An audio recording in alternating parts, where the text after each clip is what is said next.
হাজার তারার আলোয় ভরা। आम गुम जाएगा, चेहरा ये बदल जाएगा, मेरी आवाज ही मेरी पहचान है, गर याद रहे। हम बात कर रहे हैं स्वर सम्राज्ञी लता मंगेशकर के बारे में। हिंदुस्तानी फिल्म संगीत की सबसे पॉपुलर आवाज लता मंगेशकर। 33 वर्ष मैं ये गाना गाती हूँ और लोग, अगर जिस जगह मैं नहीं गाती हूँ वहाँ लोग खड़े हो जाते हैं और कहते हैं नहीं नहीं दीदी एक मर्तबा वो गाना गाइए, ए मेरे वतन के लोगों। যখন লতা মঙ্গেশকর গেয়েছিলেন এ মেরে বতন কে লোগো যারা আঁখোं में ভরলো পানি, এই গান শুনে পণ্ডিত নেহেরুজির চোখে জল এসে গিয়েছিল। তুমি হো মাতা পিতা তুমি হো। সুরের রানী লতা মঙ্গেশকর।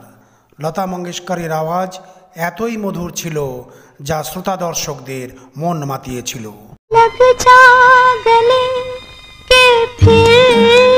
লতা মঙ্গেশকরকে ছোটবেলায় হেমা নামে ডাকা হতো, কিন্তু পরে লতা নাম রাখা হয়। ছোটবেলা থেকেই সঙ্গীতের তালিম বাড়িতেই শুরু হয়। মাস্টার দীননাথ মঙ্গেশকর বাড়িতেই সঙ্গীতের শিক্ষা দিতেন লতাজিকে। দীননাথ মঙ্গেশকর একটা নাটক কোম্পানি চালাতেন। দীননাথ মঙ্গেশকরের মৃত্যুর পর সংসারের সমস্ত দায়িত্ব বড় মেয়ে লতাজির কাঁধে এসে পড়ে।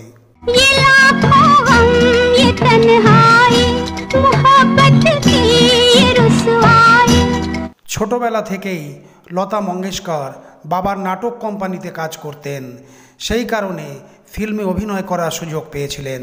কিন্তু ছোট লতাজি অভিনয় করতে একদম পছন্দ করতেন না, কারণ মুখে মেকআপ লাগানো তার একদম অপছন্দের ছিল। একবার ফিল্মে অভিনয় থেকে বাড়ি ফিরে এসে জোরে জোরে কান্নাকাটি শুরু করে দেন এবং মাকে বলেন, আমি অভিনয় করতে চাই না, আমি শুধু গান গাইতে চাই।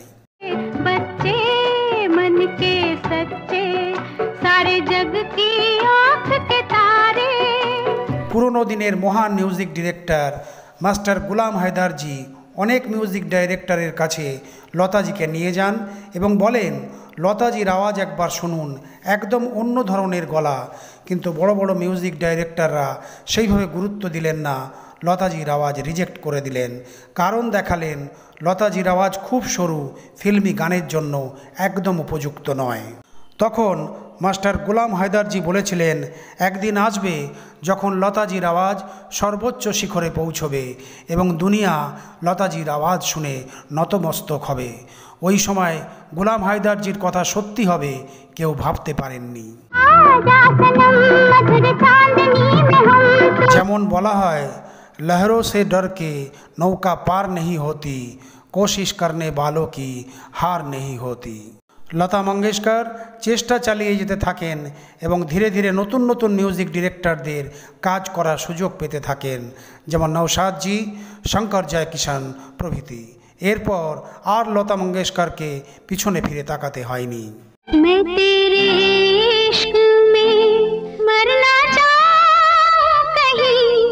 একদিকে বড় বড় ব্যানার লতা মঙ্গেশকরের সাথে কাজ করতে চাইছিলেন, অন্যদিকে বড় বড় মিউজিক ডিরেক্টররা শুধু লতা মঙ্গেশকরের সাথে কাজ করতে চাইছিলেন, যেমন শচীন দেব বর্মন, মদন মোহনজি প্রভৃতি।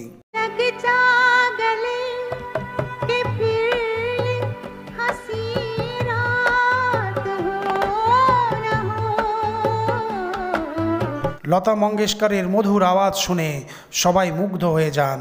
সেই সময়কার সমস্ত সুরকাররা তার ছবির প্রথম গান লতা মঙ্গেশকরকে দিয়ে রেকর্ডিং করতে চান, যেমন লক্ষ্মীকান্ত প্যারেলাল ও রাহুল দেব বর্মন প্রভৃতি। লক্ষ্মীকান্ত প্যারেলাল বলেছিলেন, যদি লতাজির আওয়াজ ছেলেদের মতো হতো তাহলে তিনি তার সমস্ত গান লতাজিকে দিয়েই রেকর্ডিং করাতেন। শাস্ত্রীয় সঙ্গীতকাররাও লতাজির আওয়াজ খুব পছন্দ করতেন। বড়ে গোলাম আলী বলতেন, ভুল করেও লতাজি কখনো বেসুরা গাইতেন না।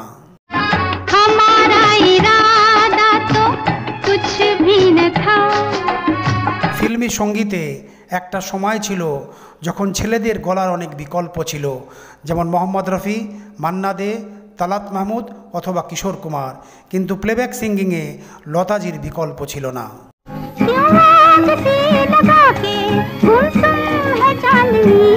লতা মঙ্গেশকর যখন সঙ্গীতের শিখরে ছিলেন সেই সময় বড় বড় মিউজিক ডিরেক্টর ও গায়কদের সঙ্গে ঝগড়া হয়েছিল। লতা মঙ্গেশকর রয়্যালটির ইস্যু তুলেছিলেন।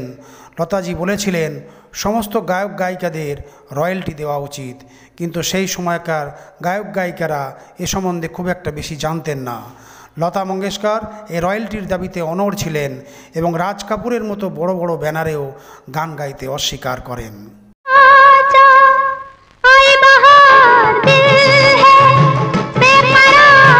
সময়ের সাথে সাথে যেখানে নতুন গায়ক গায়িকারা হারিয়ে যাচ্ছিলেন, সেখানে লতা মঙ্গেশকরের মধুর আওয়াজ সবাইকে মোহিত করে দিয়েছিল।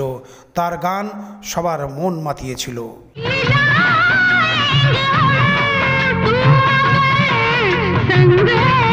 সেই সময় ফিল্ম ইন্ডাস্ট্রিতে যে নতুন অভিনেত্রী আসতেন তার প্রথম গান লতাজিকে দিয়েই গাওয়ানো হতো। লতাজির আওয়াজ এমন ছিল যে ফিল্ম ইন্ডাস্ট্রির সমস্ত সুরকারদের সুরে তিনি গান গেয়েছিলেন, যা আজও সবার মুখে মুখে ফেরে।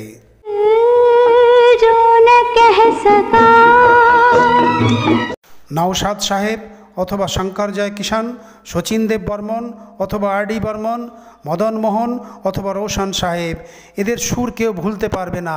এই সমস্ত সুরকাররা এমন মন মাতানো সুর দিতেন। লক্ষ্মীকান্ত প্যারেলাল অথবা যতীন ললিত আর দিগ্গজ A.R. রহমান, সব মিউজিক ডাইরেক্টরদের সাথে লতাজি জোরদার কাজ করেছিলেন। লতাজির সুরেলা আওয়াজ কেউ বলেন আটোয়া সুর, কেউ বলেন সুর সম্রাজ্ঞী। ফিল্ম ইন্ডাস্ট্রিতে সবাই লতা মঙ্গেশকরকে লতা দিদি বলে ডাকতেন।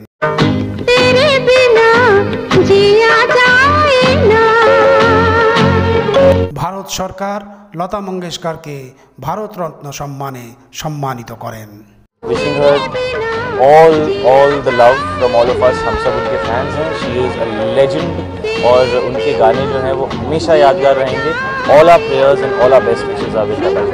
हम तो चाहेंगे कि उनका बर्थडे हर रोज़ मनाया जाए, कि इतनी बड़ी शख्सियत का जन्मदिन साल में एक बार मनाया जाए तो काफ़ी नहीं होता।